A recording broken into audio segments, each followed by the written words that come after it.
Okay. I'm guessing this is part 6 or something. I don't know. Temple stay extended. I was dished up a full course of lectures when I came to. First Lutz and Benno, then Fran and Gil, then finally Daniel and the High Priest.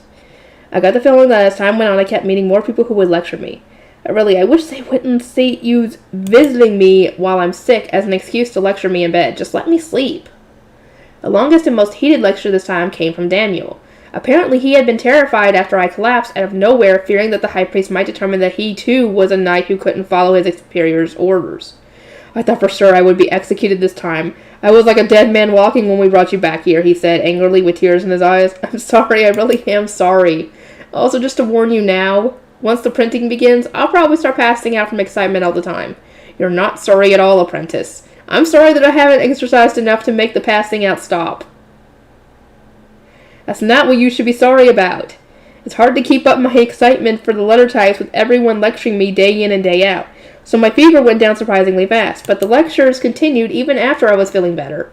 It was honestly pretty boring since they kept repeating the same things over and over. I just wanted to go home already. The snow was melting enough for carriages to travel about, so it was very nearly time to. I just want to go home. At first, I had to write a letter asking for a meeting with the High Priest, or so I thought, but I ended up getting a letter requesting a meeting from the High Priest first. Though it was less requesting a meeting and more him asking me when I was free, since I would be visiting him rather the other way around. Fran, it's rare for the High Priest to send me a letter himself. His business must be urgent. I would like to meet him as soon as possible. I wouldn't mind going today even, but I'm not sure what I should tell him.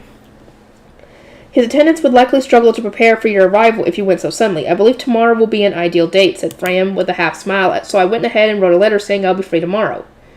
Should I bring a gift for him or some such? He did visit me while I was sick, after all. During his visit, the High Priest had brought me a lot of food, though I didn't really need any of it since the snow had started to melt and I would be going home soon. At the moment, I was thinking of moving half of it to the basement storage in the girls' building. Some of the sweets you have been making here will suffice. The High Priest quite liked your cookies. What about the caramel custard I made recently, then? On recent Thule visits, I had experimented with both caramel custard and ice cream. The result was a firm reminder that ice cream was best eaten during warm weather. Ice cream was always tasty in modern, heated homes, but here, even eating it in front of a fireplace would just make one more focused on the cold than the food. It actually did chill the whole body. The caramel custard is certainly delicious once you've gotten used to the texture, but eating it for the first time is a bit uncomfortable. I do not believe it would be a good gift for someone who has not tried it before. Just as I had expected from Lutz's reaction to the steamed potatofuls, steaming wasn't a cooking method employed here. Ella was very surprised when she learned how to make the caramel custard, and all those who tried it commented on the texture and mentioned being worried about it disappearing before they could get it in their mouth. But in the end, they all had high praise for how sweet and tasty it was. In that case, have Ella bake the cookies that the High Priest likes so much. I settled on cookies as my gift. They would be plain and tea-flavored ones since those were my favorite. With that settled, I got to work on the blueprints for the printing press. I was pretty sure that the first printing presses on Earth were just modified grape presses, so they couldn't be too hard to make. The only problem was, I didn't remember the exact measurements or structure or anything like that. I'm pretty sure it needs a tool for smearing ink, something with a bundle like this and leather spread out like this. A place on the side to hold it next to the place for putting the paper down. I think the place where the types get lined up look like this. I desperately searched my memories, but they were so vague that the blueprints were hardly coming together. I could give vague instructions in person, but it was beyond me to write out detailed measurements. It seemed I would have to write these out while experimenting with the press in mind. Or press in person. I wondered if the High Priest would use that memory searching tool on me again, I thought to myself while working on the design of my desk. My attendants were scattered about the room, working their hardest to complete their own tasks. Good morning, High Priest. I greeted him while handing over my gift.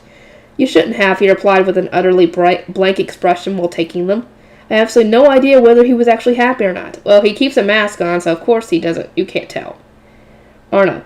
The High Priest called Arno over, who came and set down a plate on the table. Fran unsealed the cookies and stacked them onto the plate. He then took out the cup he had brought from my room, which Arno poured tea into before filling the High Priest as well. At your leisure, sister mine. Arno slid the plate of cookies in front of me. Having no idea what he expected from me, I looked at the High Priest. When bringing someone food as a gift, it is common courtesy for the visitor to take the first bite to test for poison. I imagine this is not a custom you were familiar with, and thought now would be a good opportunity to teach you. Test for poison? That's scary. I could eat the cookies without worry since I brought them myself, but hearing that made me nervous about eating or drinking anywhere outside of my chambers. The one who invited the other will drink the tea first. The high priest took a sip of his tea, which had been poured from the same pot as my tea was. So I ate a cookie. Once that was done, we both dined at our leisure. Fran seemed to be right when he said that the high priest had taken a liking to the cookies. His expression remained unchanged, but the cookies disappeared faster than the other food on the table. We talked for a bit about casual subjects like the weather and the status of the orphanage. Then, when we had finished enjoying our cups of tea, it was time for the meat of the discussion. I've gotten a little used to noble culture now, I think. I want to believe I have. High priest, I would like to go home soon, and I was No. Before I could even finish my sentence, the high priest set his cup down and refused. What? I cocked my head to the side in confusion, clueless as to why the high priest wouldn't let me go home, despite the fact that the snow was already melting. He stood up, pushing his chair back with a clatter. Then, after looking over the room once, he headed to the hidden room past his bed. Follow me. Apparently, it was something he didn't want his attendants to hear. I set my cup down as well and stood up to go through the door he had just opened. Once inside, I sat on my usual bench while he sat on his usual chair. Is this something you don't want your attendants to hear? Indeed, the fewer that know this, the better. The high priest breathed in slowly before continuing. I was recently informed that Wolf died unexpectedly. It happened just after I asked Karstad to send someone to investigate him. The word died made me reflexively swallow, but I couldn't help but slowly tilt my head because there was one important detail I didn't quite get. Who's Wolf? You seem extremely confused. High priest, this might be a silly question, but who is this Wolf person? I feel like I've heard that name before, but it's not quite coming to me. The fact that no face came to mind upon hearing the name meant he probably wasn't someone I knew personally. The high priest was talking about him as though he was someone I would know, so I was sure he was someone important, but I just couldn't remember him.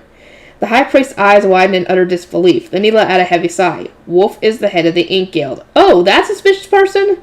The head of the Ink Guild accosted Lutz, and sniffing around for information about me was the very reason I had been stuck in the temple all winter. Wait, he died? How? That reaction took way too long.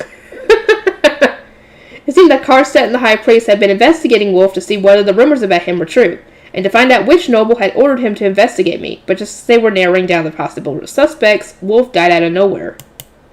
It seems that Wolf had learned from somewhere that a commoner shrine maiden was serving as a forewoman.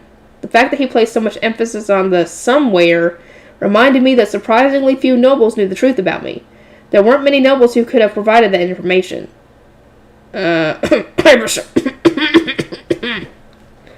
Wolf was investigating what the forewoman in question looked like and whether she did in fact have connections to Benno.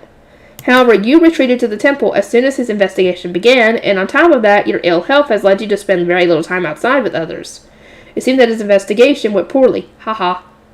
The high priest's words made my heart jump. Wolf has been tasked by nobles to investigate me, but not only did he accomplish very little, he ended up the focus of an investigation led by Karstad and the high priest, and all of a sudden he died. It wasn't hard to make a connection there. Did the nobles kill Wolf? The high priest gave a slow but firm nod. Almost certainly. The lives of no commoners were nothing to nobles. They exterminated anyone who got in their way. I knew that, but the fact that it happened so suddenly and right in front of me still made me shudder. I hugged myself, rubbing my hands along my goosebump-covered arms. Are the nobles targeting me? There can be no doubt that several nobles are targeting you, but we do not know who they are or what their intentions are. I would guess few do, he said, his words so severe that I started to tremble. Nobles who rule farming towns will be leaving all at once when the spring prayer begins. Our greatest fear is you being taken from the city, so you will need to stay in the temple until enough of the nobles have left. When there are fewer nobles remaining in the city, it will be easier to identify those loyalty and motives. He isn't saying I can never go home, at least. I consoled myself while sadly agreeing to stay in the temple until the spring prayer. The high priest let out a small sigh of relief at my compliance, then took out a small board the size of his palm. I will need to discuss both the extension of your stay and your adoption with your family. Give this to them. Okay. Me being adopted by a noble was too heavy of a discussion to just casually drop into conversation when Thule or Dad visited. I had planned on bringing it up when I returned home, but it seemed that the high priest would be breaking the news to them while I was stuck here. I drooped my head as I looked at the letter of invitation the high priest had handed me. I imagine you understand this already, but tell nobody about Wolf or the adoption. Not all of your attendants can be trusted, he said, and thoughts of Delia immediately came to mind. I could not protest. Yeah, you know that Delia isn't completely trustworthy yet. As soon as I got back to my chambers, I had Fran get Lutz so I can give him the letter of invitation. He agreed to deliver it to my parents, but looked real curious about how I could have messed up hard enough to warrant the high priest summoning them. All I could tell him was that I wouldn't be able to go home until spring prayer was over. That information was fine to make public, or rather, it was something I had to tell everyone, my attendants included, if I wanted to avoid a lot of problems. What will we do for food, though? Asked Delia, having listened in on my conversation with Lutz. I smiled. The market will open soon, and we will still have the food the High Priest gifted to us. It turned out the High Priest's gift had been a consideration to ensure I could safely stay in the temple even after winter ended. My parents came 3 days after Lutz delivered the letter. It was there in the waiting room by the gate that I saw my mom for the first time in ages. The sight of her usual smile and her big belly, big enough that it looked like she might give birth any day now, made warm feelings swell inside me. Mom! Sister mine, these are not your chambers. I understand how you feel, but please consider your position. Fran gently held my shoulder back, a conflicted expression on his face. Mom pulled back the hand she had extended toward me, and Dad comforted her with an arm around her shoulders. Please follow me. Fran walked off, and I followed behind him. Daniel walked beside me while my parents followed behind us. I walked forward, resisting the urges to turn around, when a gentle hand stroked my hair. A hand that was softer than Dad's. I couldn't help but smile. I tried to turn around, but the fingers squeezed a little, as if to tell me to keep facing forward. It was funny how the hand slid back whenever Fran turned to look at us. Sometimes it switched to a larger hand, and our silent communication continued until we reached the High Priest's room. Aw, they're ruffling your hair. That's cute. You sent for us, sir? Oh, good morning, High Priest. Mom said. You sent for us, sir? Dad gave a soldier salute to the High Priest, who nodded and offered them seats. The table had a bench on one side and 2 chairs on the other. Considering our respective statuses here, my parents would be sitting on the bench, while the High Priest and I would be on the chairs. My mom struggled to sit on the bench due to her belly, but Dad helped her, and they both sat down together. You may all leave. The High Priest cleared the room once his attendants had brought out their tea. On top of that, he used the Area of Effect magic tool to soundproof the area around the table. Dad looked around anxiously. What the? This will prevent our voices from being heard outside the room. Mine, you may sit with your parents now that it is just us. I imagine you have shown much restraint on your way here. Yeah, their hands say otherwise. While explaining the magical barrier to Dad, the High Priest gently pushed me in the direction of my parents. I had been standing in place, unsure of where to go. I thank you ever so much, High Priest. I thanked him with a broad smile before plopping myself down between my parents. I looked at each of them, then gave Mom a gentle hug. It's so good to see you, Mom. I've missed you so much. It looks like you could be giving birth any day now. Not yet. I'll be getting a little bigger, Mom said as she hugged me. I rubbed her big belly and let out a sigh of satisfaction. You seem to be satisfied now. May I begin? Yes. I straightened up and faced the High Priest, who was sitting across from us. Now then, let us skip the tedious introductions and get to the point. Any objections? Dang it.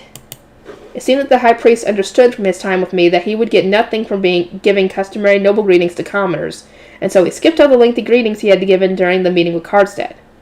Mine will be staying in the temple until spring prayer ends. Hold on a second. Why? The agreement was that she would just be staying during the winter. Dad leaned forward, barely containing himself. The High Priest eyed him coldly and continued with a flat expression. She is in more danger now than ever before. The short answer Dad received was enough for him to realize things had escalated beyond his control. He calmed his expression and held a hand over his clenched fist. What danger? Speak of this to no one, said the High Priest before explaining what had happened from autumn to now, also offering brief asides about the situation. It was all things I had already been told. Mine has far more mana than... Wait, let me just make sure. Okay, there we go. Mine has far more mana than I expected. This mana is important to the city, as we are experiencing a shortage. It is for this reason that some nobles wish to control her, and other nobles wish to destroy her. He explained that nobles were targeting me for various reasons. Mom and Dad paled, and I could feel their hands trembling on my back. The worst-case scenario is mine being taken from the city. This is why there have been some changes regarding the rules for nobles entering the city. I believe you are aware of these changes, Gunter, as a soldier assigned to the gates. Dad's eyes widened at the unexpected turn in the conversation, but he kept his gaze steady. I am. The Knight's Order has implemented different rules for the passage of nobles. Yes, because it would likely be a noble who attempts to kidnap mine. We do not yet know if a noble of this duchy or another will make their move first. It was necessary to mobilize the Knight's Order and ask the Archduke to restrict the entry of nobles into the city. It seemed that Cardstad and the High Priest had been working behind the scenes while I wasn't aware. All these changes were made just for mine? Dad asked in disbelief. There are several other reasons, but all I will say here is that protecting mine was our one reason. I have no intention of stating anything more on the subject. That reason alone will be enough for you, I imagine. Dad nodded, relaxing just the slightest bit. Nobles entrusted with land will be returning to their territory as spring prayer approaches. As fewer nobles will remain in town, it will be easier to keep an eye on their actions. I request that you endure living apart until then. This is all to protect mine. The High Priest's words had a quiet, sincere strength to them. It would be safe to say that he was used to leading people. He had once led the entire Knight's Order after all. Dad's soldier instincts seemed to kick in as he offered a salute. Thank you for your special consideration. But why are you going so far for mine's sake? Did I not mention that her mana is precious? She must be kept safe. Though these tedious measurements will not be necessary if she would just agree to the adoption, said the high priest with an exasperated sigh. Adoption? Yelled Dad, his eyes shooting wide open. My mom squeezed my hand tighter in hers. Gunter, what would you say to mine being adopted by a noble as soon as possible? I could hear Dad gritting his teeth together. Mom was squeezing my hand so hard it hurt, like she was never going to let it go again. Their answer was silent but clear.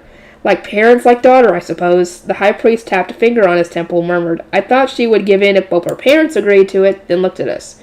Mine likewise said that she didn't want to leave her family under any circumstances, so I agreed to delay this matter until she turned 10 years of age.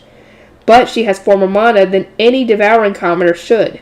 She will be adopted by a noble when she turns 10. This is not negotiable. What? My parents froze as though they had been struck. Their opinions had not mattered, and they were told the adoption would happen regardless of what they thought.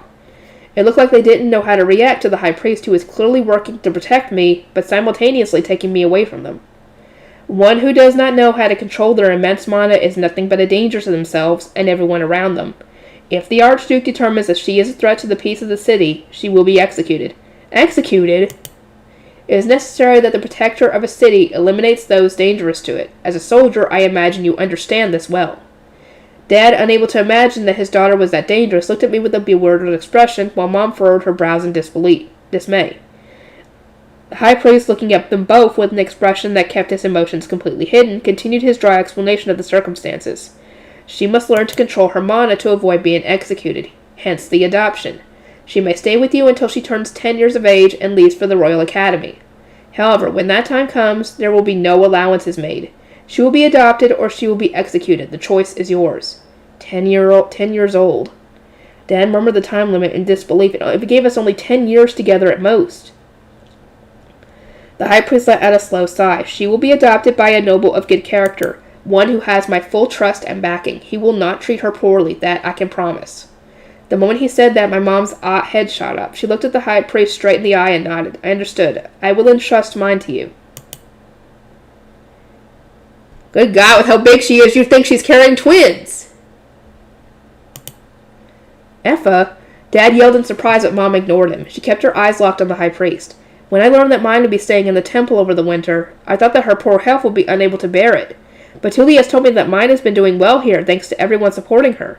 I am sure that it's thanks to your efforts, High Priest. Mom, pregnant as she was, could only hear about my life in the temple through Dad and Tuli. But she knew that I had survived the winter without being bedridden the whole time, thanks to everyone helping to take care of me. Effa, I get it, but adoption is... Dad started to protest, but Mom held up a quiet hand to silence him. She briefly lowered her eyes and slowly shook her head. No, Gunter, think about this. There are many kids who start living away from home as Laharls once they turn 10, remember? I don't want mine to be executed for being too dangerous. She would be in a lot more danger if a noble who doesn't know her well kidnaps her. The High Priestess treated her very well. If we have to let her go, I at least want someone I trust to have her. Mom turned to the High Priest and crossed her arms in front of her chest. High Priest, please take good care of mine for us. Mom's words took the fight out of Dad. He slumped over in sorrow, then saluted by tapping his right hand twice against the left side of his chest. My parents officially consented to me being adopted when I turned 10. I really don't want to turn 10 now. I knew they were doing it for my sake, but an indescribable sadness still pierced my heart. I continued clinging to Mom for a long time, hoping to shake off even a little of the lonely desolation gripping me. How long have I been doing this? Keep going. One more chapter. Preparing for the spring prayer. It was gradually getting warmer, and about half of the snow that had blanketed the city had melted. Winter hibernation was over, and it was time for everyone to start shoveling the remaining snow in preparation for spring. Julie had to go back to work, which meant she could only visit me at the temple every other day. The orphanage finished all of its winter handiwork, which we sold to Benno through Lutz. That gave me a lot more leeway when budgeting for the orphanage. The forest was still too snowy to gather anything there, but that snow would all melt before long. Then we can go back to gathering while making paper. The time until then was dedicated to education, with gray priests that used to be attendants teaching the children proper manners. It seemed that the priests were worried that me wandering around the orphanage so much was instilling bad habits in the children. They feared that by allowing them to continue speaking to me as so casually, they might end up acting the same way around other blue priests as well. The teaching all happened in the dining hall, which left the workshop empty. It was just me, Lutz, and Daniel there. I want to have the printing press ready for the next round of books, even if we can only use it for the text, I said. Sounds good to me, replied Lutz, but how are we going to make a printing press? I was planning on just modifying one of the presses we already have. I took out my blueprints and showed them to Lutz. If I remembered correctly, Gutenberg's first printing press had been made out of a grape press used for making wine. I was sure I could make a rudimentary printing press like that, but it was surprisingly hard to recreate the steps from memory alone. You arrange the letter types here, cover them with ink, put down the paper, and then just press it. I made the motion of using the normal press, which was too high for me to reach, and use on my own while trying to explain what a printing press was like. Since I couldn't leave the temple, it was down to Lutz to order what we needed and give instructions in the workshops. Guess we'll have to decide on how big the thing is where you lay out the types. The, form? Yeah, how big the form will be, said Lutz. We can work that out by measuring the picture books we've already made. I started using a ruler to measure all sorts of things, adding the measurements to my blueprints as I spoke to Lutz about the printing press. I wrote down all the instructions I could remember, ranging from make the stand for the paper slightly slanted to put a box for holding ink here. Lutz looked at all that and shook his head. Hey, mine, can't we add all that extra stuff afterwards? Extra? But everything I've mentioned is essential. Though knowing my memory, I was probably forgetting more than I was remembering. Not to mention all the things I'd potentially misremembered and just hadn't noticed yet. For my protest just earned another head shake from Lutz. That's not what I'm talking about, he said, pointing at my blueprints. I get that we need somewhere to put the ink, but it seems to me the problem you're having here is figuring out how to attach it to the press. Can't we just put a box for the ink on the table for now? Lutz was right. As long as we could affix a form for the letter types beneath the press, we could do the bare minimum of printing, even if there were unnecessary steps slowing the process down. You're thinking too hard about this because you've already pictured the finished product in your head. Remember how we used a bunch of makeshift tools when we first made paper? We could do the same here, just focus on what we absolutely need for now, then we can build on that over time. Right. Now that you mention it, the bigger problems here will be getting the craftsmen to make a press that can actually be operated by children. I finished the simple blueprints while we chatted. We settled on starting with the basic design, which we would order from Ingo's carpentry workshop through Benno. Now we just need to talk about the smaller stuff. As the printing press itself was now sorted out, I tried to move the discussion onto the form and the composing stick. Before I could say anything, Gil rushed into the workshop. Sister Mine, what's wrong, Gil? Is it already time for me to go to the high priest room? All my female attendants were busy preparing for spring prayer today, hence me not having harpsteel practice. Nah, Rosina just asked me to come get you. Thing is, though, she's really mad that you're spending all your time working on the printing press when we're not ready for spring prayer yet. She's not really showing it, but she's kind of furious. I get the feeling that she was just venting her anger in my direction since she was getting less time to play the harpsteel. Well, I get to go off and do whatever I wanted.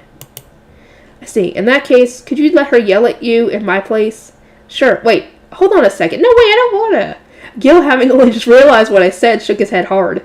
He looked so funny that Lutz and I couldn't help but laugh, earning us a glare and a murmur that he would bring me back to my room no matter what. It seemed I had no choice but to give up and face Rosina's wrath. Oh, well, there's no point delaying the inevitable, Lutz. I'll leave the rest to you. Got it. You've got an important job tomorrow, right? Good luck. I know you can do it. Lutz ruffled my hair and I nodded without much enthusiasm before heading off back to my chambers, led by a pouty Gil. I gasped when I saw the disaster zone that was my chambers. On top of all sorts of clothes, shoes, and various grooming implements being brought out and stuffed into boxes.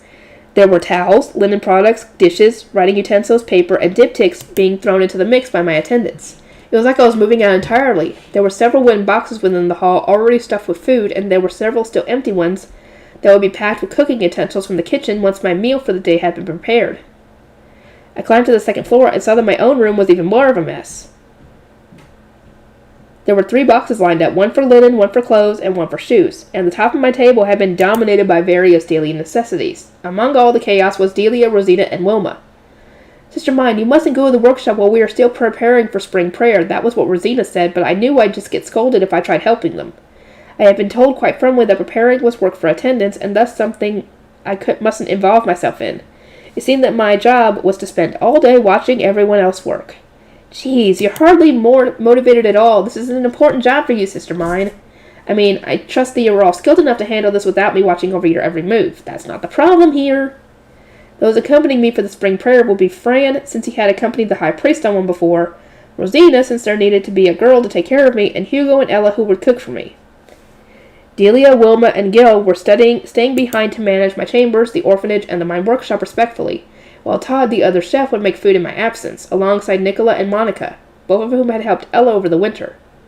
Still, this is a lot of stuff, I murmured subconsciously after looking around my room and seeing just how much stuff I had brought to last me the winter here. Rosina raised a bemused eyebrow. You were on the lighter side when it comes to luggage, sister mine. Sister Christine would have had 2 more boxes of clothing, not to mention several more of her painting tools and various musical instruments. We had to begin packing Sister Christine's luggage much earlier than this, Wilma giggled in agreement. It was always such a struggle whenever she departed to visit the noble quarter. While I digested just how incredible Sister Christine had been, Rosina's eyes widened briefly in realization. Sister mine, may I bring a harpspiel as well? She asked hesitantly.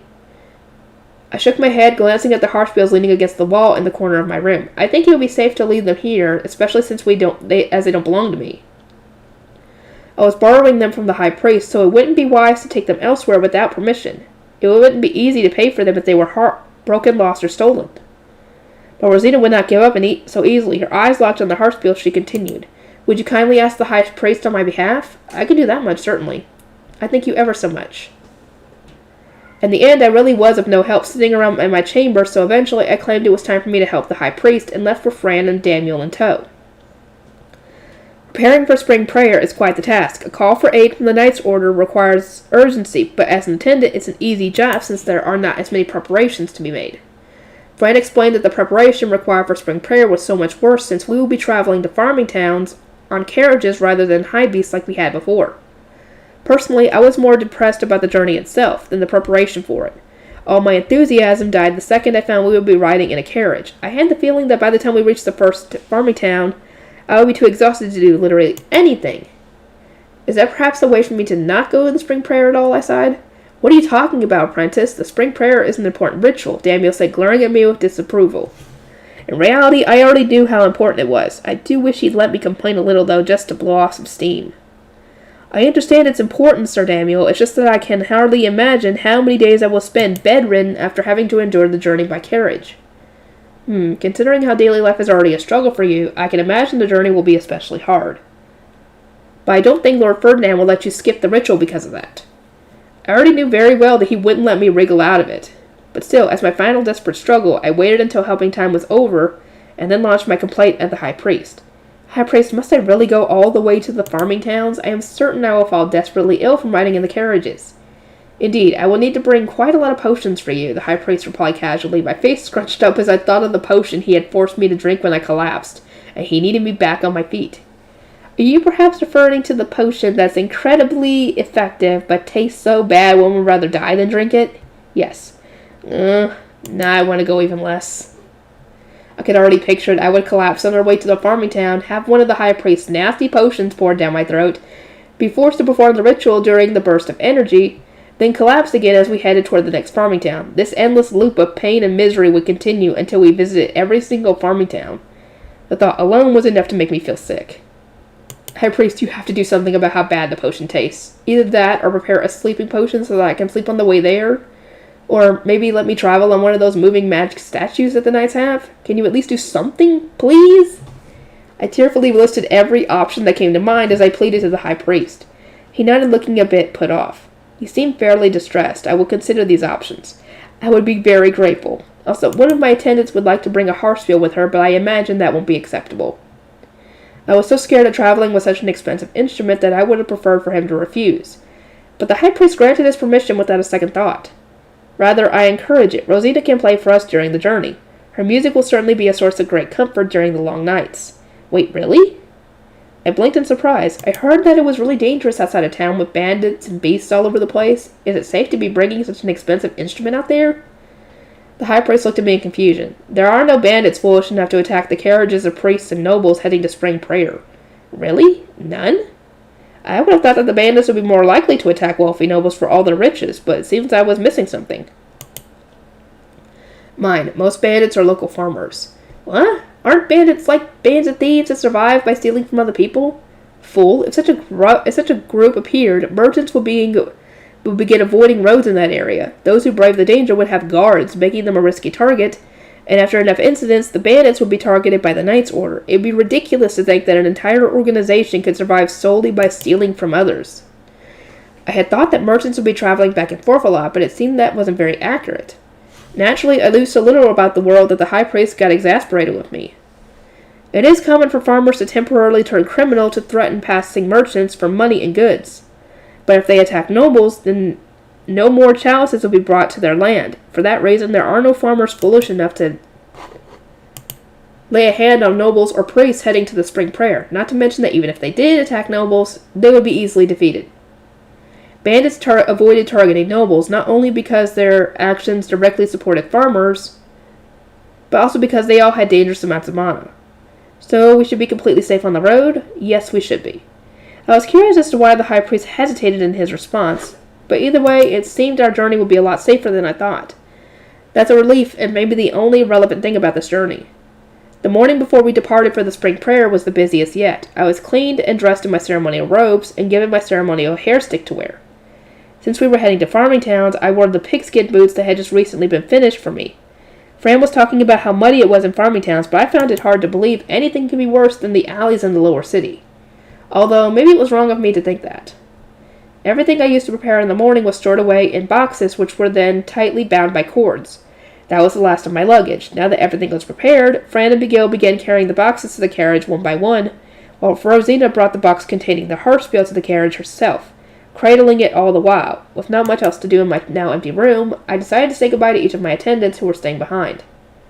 Wilma, I'm leaving the orphanage in your care. Yes, Sister Bryant, I can assure you that the children will be polite little angels by the time you return. I hope you will praise them for their efforts. As an ardent response, Gil knelt on the spot with, "Come on, praise me," written all over his face, so I reached out a hand. I entrust the workshop to you, Gil. I imagine you will be able to handle everything. Yeah, you can count on me. Delia, please take care of my chambers while I'm gone. As you wish. Geez, why do you look so nervous, Sister Mine? I'm more worried about you doing your job properly. Delia glared at me, her crimson hair a little frayed. Her being in charge of my chambers wasn't what had me worried. Me going to farming towns in a carriage was. I'm not so sure about the carriage. Geez, don't make me worry even more. I shall do my best, I said with a stammer, probably making Delia lose the last teensy bit of faith in me that she didn't even realize she still had. Once he saw that I had finished saying my goodbyes, Fran approached me. Sister Mine, it is time for us to go to the carriage. Certainly, let us depart. Farewell, we await your safe return. As my other attendants saw us off, I followed Fred out of the room, Rosina and Daniel following close behind. We headed to the noble section of the temple, since the main entrance there was where the carriages were. Rosina and I must prepare one final check on the luggage, as well as discuss the upcoming journey with Arno, so please go to the waiting room with Sir Daniel. The High Priest should be there already. And so I headed to the waiting room with Daniel. Along the way, I saw the High Priest power-walking towards me, his attendants in tow. Good morning, High Priest. Good morning, Mine. Go to my room. I have an urgent matter to discuss with you. I'll be there once I have finished instructing Arno and the others. Do you understand as well, Daniel? Yes, sir. The High Priest ended the conversation there and continued his brisk walk over to the carriages. He was moving incredibly fast, but still managed to look graceful while doing so. Daniel and I glanced at each other, then started making our way to the High Priest's room. We had no problems getting inside, since the High Priest had left some attendants behind. They offered us seats, and before long, the High Priest returned. Thank you both for waiting. High Priest, what is the urgent matter you spoke of? I tilted my head in confusion as the High Priest shut paperwork, filled cabinet after cabinet, locking each one in turn. We'll be riding Faystone High Beast. I have just sent the carriages to the farming town we will be staying in tonight. Did something happen? I should hope nothing happens, he said, entering his hidden room with a bundle of keys. He came right back, now holding a ring with an embedded yet light yellow face stone, and a bracelet boasting stones of 7 different colors. Mine, put these on. Lord Ferdinand, these are... just to be safe, Daniel. I could see a similar bracelet on the High Priest's wrist. He was also wearing a similar-looking ring on his middle finger, which reminded me that he had lent me a ring on the Knight's Order mission as well. It had been useful then, so I imagined it would probably be useful this time too. I gratefully accepted both and put them on, wearing the ring on the middle finger of my left hand just like the High Priest. Furthermore, and it pains me greatly to say this, yes, we will be accompanied by Another blue priest, the high priest said with a grimace. I opened my eyes wide in surprise just as the door... opened, and Karste came into the room with the blue priest. That's me, the name's Sylvester, so you're the Commoner Apprentice Blue Shrine Maiden, huh? He looked down at me with the strong-looking brown eyes and looking brows and deep green eyes. His blue-tinged purple hair tied behind his head. My eyes were drawn to the silver cord that tied his hair back. He was a bit shorter than the high priest, but he had a more muscular build, making him seem much more like a former knight than the high priest did. Age-wise, he seemed about as old as Benno and the high priest. Though that observation didn't mean much, since Benno and the high priest were definitely not the same age, despite the fact that he looked that way to me. You're tiny. You sure you've been baptized? My guess is you're lying about your age, Sylvester sort of giving me a crude stare with his deep green eyes. I almost shouted that I wasn't, but swallowed it down instead. After all, Sylvester was a blue priest. He wasn't someone I could so carelessly argue with. Hey, try chirping Pui. After staring down at me for an uncomfortably long time, Sylvester suddenly thrust out a pointer finger. It poked straight into my cheek, digging pretty far, in all things considered. I let out a reflexive owie, which made him look down and shake his head. Almost, but no, chirp Pui. It wasn't as hard as last time, but he poked my cheek again, while wiggling his finger like a drill. I looked to the high priest for help. He lowered his eyes and let out a sigh of defeat and looked away. Mind, this man has a terrible personality, but he has something of a good heart beneath his rotten everything else. The best one can do is give up and play along with him. Also, Sylvester, mine is shockingly weak. Tease her too much and there is a very real risk that she could die. But more importantly, Karstedt, take a look at this. As he spoke, the high priest began spreading out a map. Sir, Karstedt headed over to him, leaving me alone with Sylvester and an ill-looking Daniel. There was no one left who could help me. Come on, chirp. Sylvester's green eyes were hardening as he continued to poke my cheek. It wouldn't be smart for me to make a noble angry right before a long trip. Pooey! I gave up and chirped like he wanted. Sylvester gave a satisfied nod, then poked me again. Perfect. Chirp some more. Pooey! Pooey! Pooey! That's annoying. The fact that I'll be spending spring prayer traveling with a brutal priest like this made me even more terrified of what the trip had in store for me. Yay, I'm done. Good God. Anyway, yeah, we get Sylvester! Anyway, I'll see you guys next time.